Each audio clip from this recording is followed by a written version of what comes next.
Hey there, gang, enthusiasts, whatever the hell you want to call yourselves. This is Tony, and who do I got over here? I'm Brian. Of course, your faithful host of Salty Language, giving you just a taste, Brian. Allowing our listeners to wet their beaks. Yes.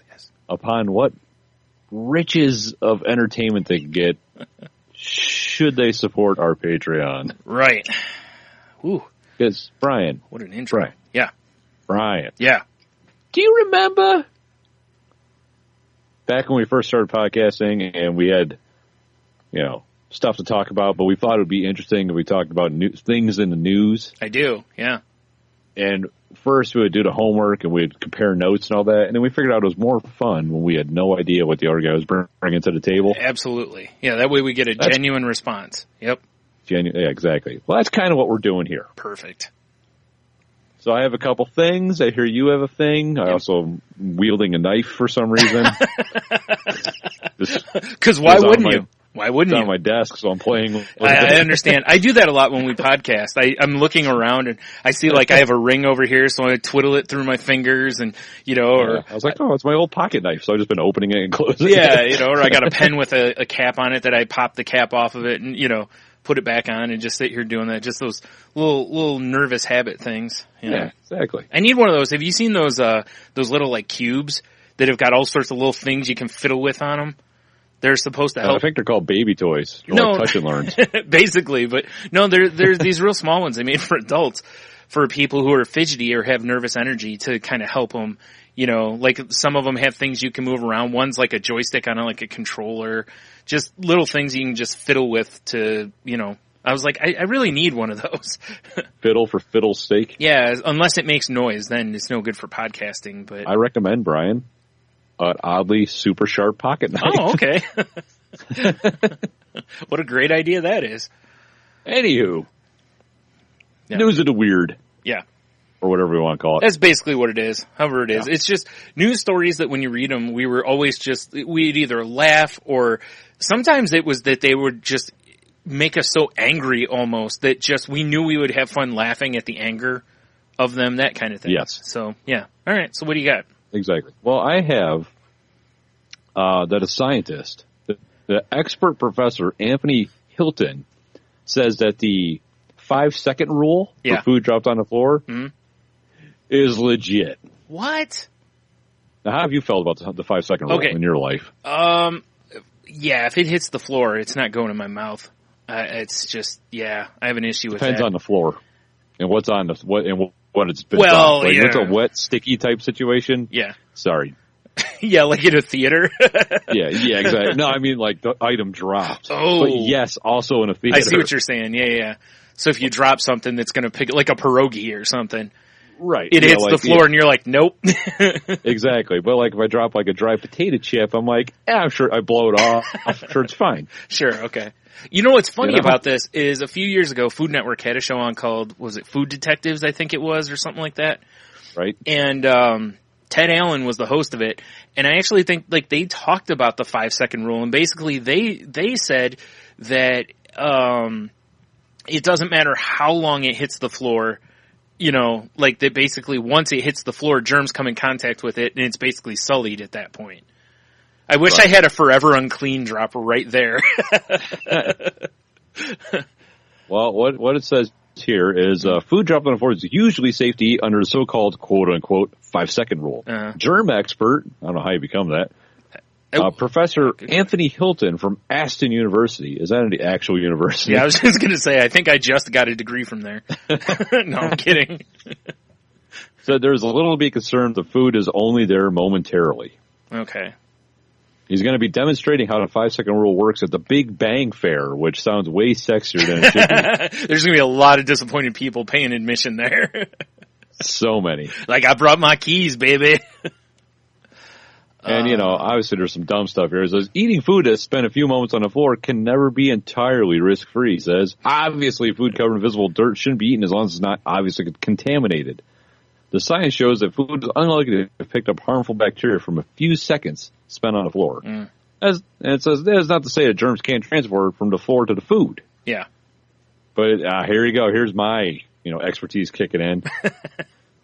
It's the nature of the floor surface and the type of food dropped on the floor that depends on what it can transfer. Okay.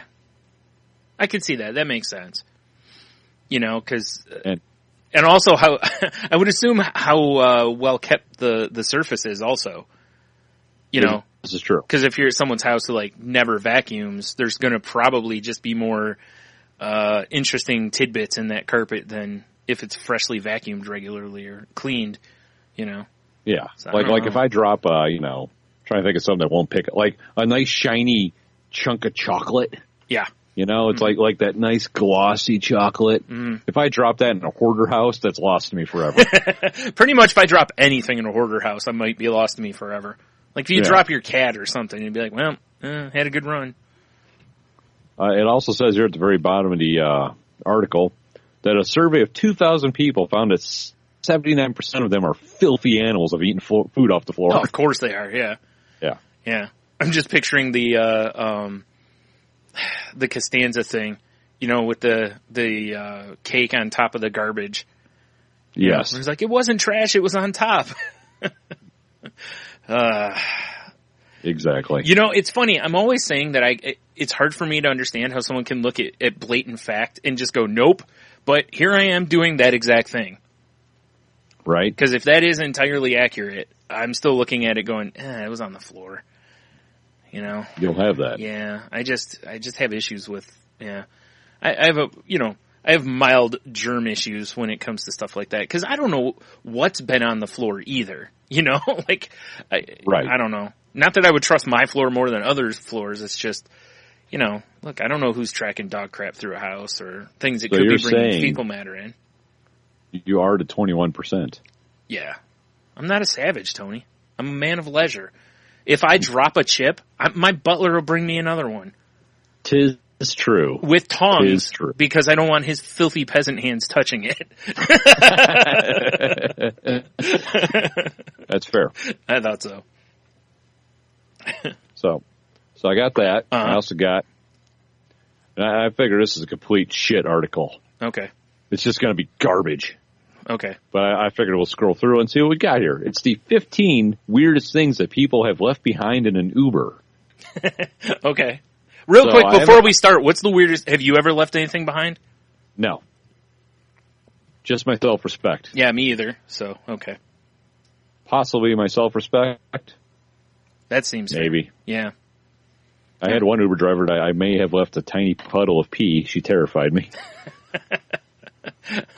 That's tough to do. You're usually the alpha in those situations. Well, you know, when they barely speak English and you're already kind of hammered and they don't really know where they're going. Right. I was going to say, the times I've been in an Uber with you, you seem to terrify the drivers most of the time. Yeah, well, because if I'm Ubering, I'm drinking and I'm a chatty Cathy. You certainly are. So let's see what the weirdest. Like I said, I have I have a feeling it's just going to really disappoint us. Yeah, that's why I brought it up. Right. So let's see here. Check out some of the strangest lost items below. A cape. Sure. No capes. No capes. No capes. I've seen an engagement ring. Ooh, that's now it makes you wonder who left that behind. Right? Yeah. Was it the chick or was it the dude? Well, and was it like an accidental leaving thing left behind? Jeez, I can't talk. Or was it she was like, take this ring and stick it up your ass and, you know, threw it at him or something, you know? I want the story. Or was it hide this? Or was it what? That I'm about to go get some strange. I better hide this thing. Yeah, you certainly don't want to hide it up there. So, no. Honey, I lost your engagement ring. Yeah, move on. Where'd you lose it? I don't know, yeah. Like the episode I was finger blasting it. There was an episode of Married with Children where Marcy loses her wedding ring down a stripper's pants. Accurate. Yeah. Especially for Marcy. Yeah. We all know that hairdo represented. Harry Potter glasses. Oh, I bet they were heartbroken. Wait, what if it was Harry Potter that left them behind? I would figure he could just wizard some new ones out of thin air. Yeah, good point. Yeah. Paintings. That doesn't make sense to me. I'm terrified to know the story behind that one, because are they meaning like finger paintings, or are they meaning like... I don't know. How do you Unfortunately, leave full there's painting? no story to go along like, with these. how do you leave a full painting unless it was in the trunk or something? Maybe. Yeah, whatever. Maybe they're painting on the back of the driver's seat. Yeah, that's what I'm thinking. Some nose... How about a violin? Who hasn't left a violin in an Uber or a taxi before? Right? Wow. I told you it's going to be a lame-ass Wow. list. Oh, wait. A wedding outfit. All right. The engagement ring is bad. Yeah. Yeah. Because now I'm, yeah. Well, by outfit, are they meaning like a wedding dress or a tuxedo kind of wedding outfit, or? They're not very specific. Yeah. Let's go with that. But, like, were they changing in the Uber, or were they getting some in the back of the Uber? Maybe honeymoon, like Uber trip or something. Sure. Makes sense. Got totally nude, consummated the wedding in somebody's Toyota Tercel. Or someplace uncomfortable, like the back of a Volkswagen. Exactly. Yeah, I get you. How about a laser? A laser? A laser. All right. Weird. Like... Nice. High tech right there. Yeah, still have my graphic novice dropped. That's right. That's a good one to have anyway. I like that. A smoke machine? All right. Maybe they needed a dramatic entrance and exit from the Uber. Maybe it's Siegfried and Roy. Or no, Mind Freak, Chris Angel. Yeah, there you go. Uber. Jeez. Can you plug it? Do you need anything charged? I'm hoping to mean Will Ferrell. Yeah. Oh, God, yeah. They're like, do you need anything charged? And you're like, actually, could you plug this in? And it's the smoke machine. Yeah. Sir, no vaping in the backseat.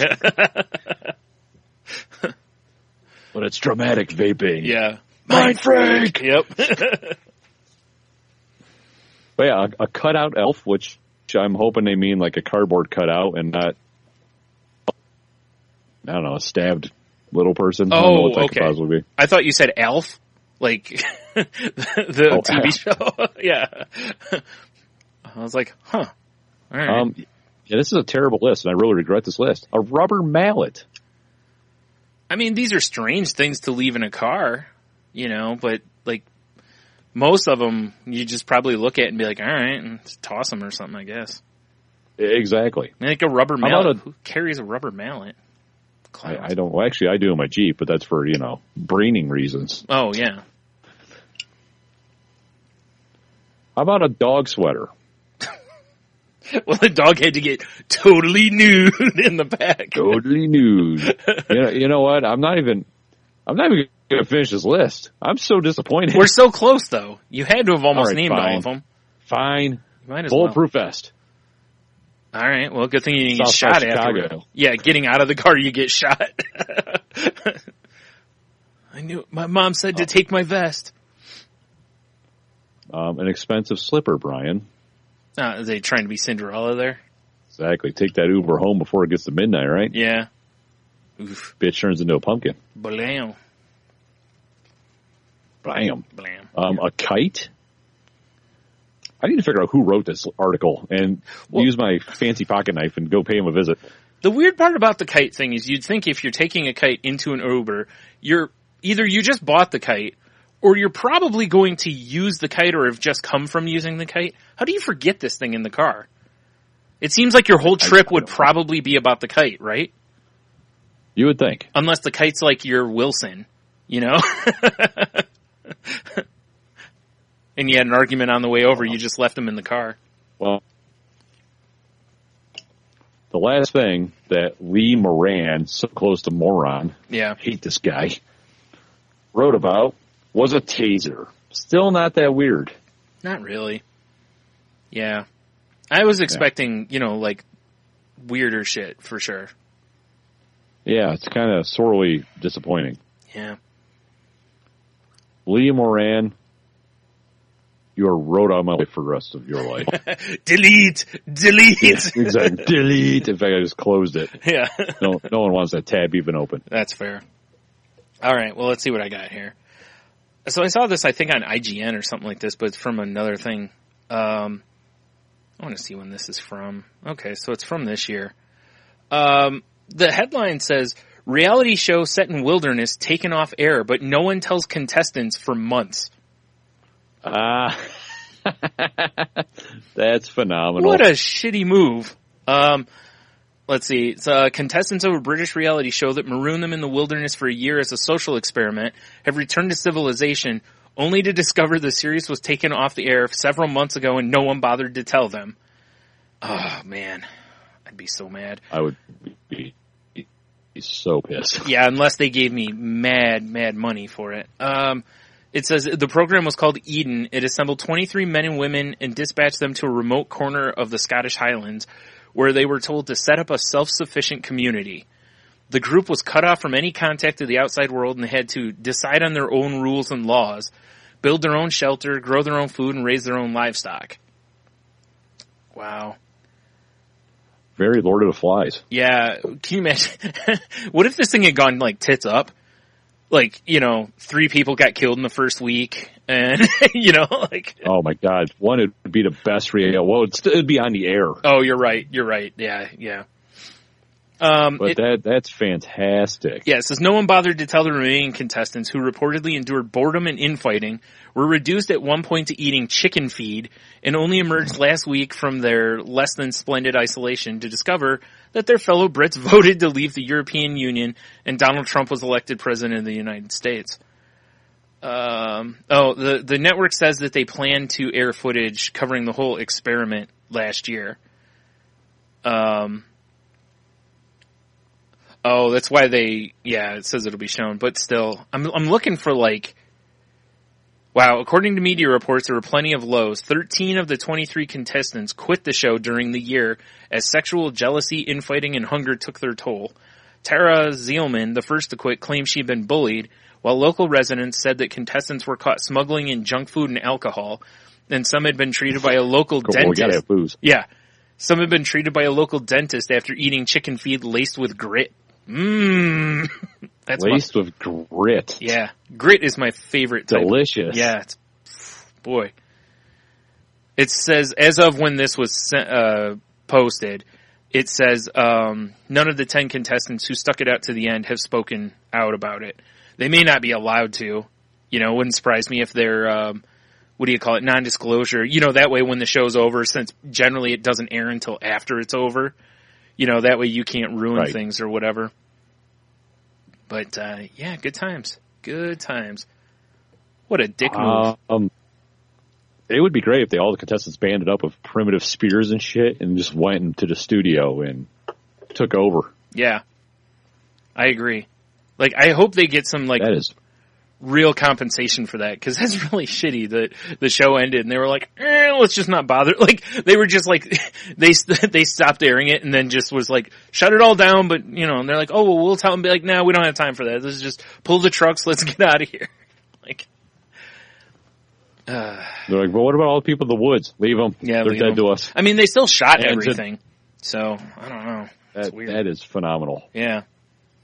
Wow. Good story, Brian. Yeah, I thought that was pretty strong. Well, I got one more thing for you. Okay. And this is specifically for you. Okay. What would it be, a shitty clickbait segment like this, without a quiz? Oh, you're right. Oh, Jesus. So it's a pizza quiz. Okay. Which will tell you which Ninja Turtle you are. Okay, fair enough. All right? Yep. So what's the most important part of pizza, Brian? Good dough, good cheese, fresh ingredients, or fast delivery? Dough. Dough. Boom. Pizza for a special occasion. You got a white sauce pizza, you got a heart-shaped pizza, you got a supreme pizza, and you got your classic pepperoni. Well, supreme, obviously. I mean, you got to get as much meat as you can. You're a supreme lover. Yeah. Which of these should never go on pizza? Ketchup, anchovies, okay, pineapple, or hot sauce? Can I have an answer that's all except hot sauce? I don't know. Because I hate all of those No, things. you must pick one. Ugh. There can be only one. All right. What were they again? I have to pick the worst, Ketchup, apparently. anchovies, pineapple, or hot sauce? I'm trying to think if I have a good use for ketchup on pizza. I can't think of one. So, ketchup, I guess. Ketchup it is. Yeah. Boom. Ketchup sucks anyway. Who do you call when it's pizza time? Do you call Caesars, Domino's, Papa John's, or the Hut? If I have to pick from those, Pizza Hut. Boom. What do you add on as a finishing touch? Oregano, chili oil, more cheese, or pepperoni? That doesn't make sense because it's just a picture. It's pepper flakes, but they have it labeled as pepperoni. Oh, You guys okay. suck. More cheese. Oh, fuck yeah. Yeah. What's better than pizza? What the hell? You're assuming I can speak Spanish? Taco. It's Spanish. It's just taco, Tony. I don't understand, Brian. Wow, it went Spanish. Why is it in Spanish? I don't know. What the fuck? Well, this went sideways. How would I just pick one for you? Well, if it's all in Spanish, go for it, because I'm not going to know what they are. Because I tried to translate it and it fucked everything up. Oh yeah, that'll happen. So I guess I'm just gonna let you pick. It's compartilla con los amigos, or más pizza, or describir nuevos sabores, or cero ninja. More pizza, or I'm sorry, más pizza. Más pizza. Yeah. All right, dude, you're Michelangelo. Oh, big surprise. Yeah. Damn it. I was hoping to be Raphael. I wanted to be cool but rude. Well, now I officially, am feeling suicidal after this. So I think it's time to wrap it up. I agree. So yeah, if this tickled your taste buds, or ear buds, or taste ears, to steal from Shot History. Tasting ears, yeah. Tasting ears. Yeah. Well, hit us up on Patreon and have a shitty quiz, and you'll be fine. Stay. I don't know. Stay informed. Yeah. Support our Patreon, bitch.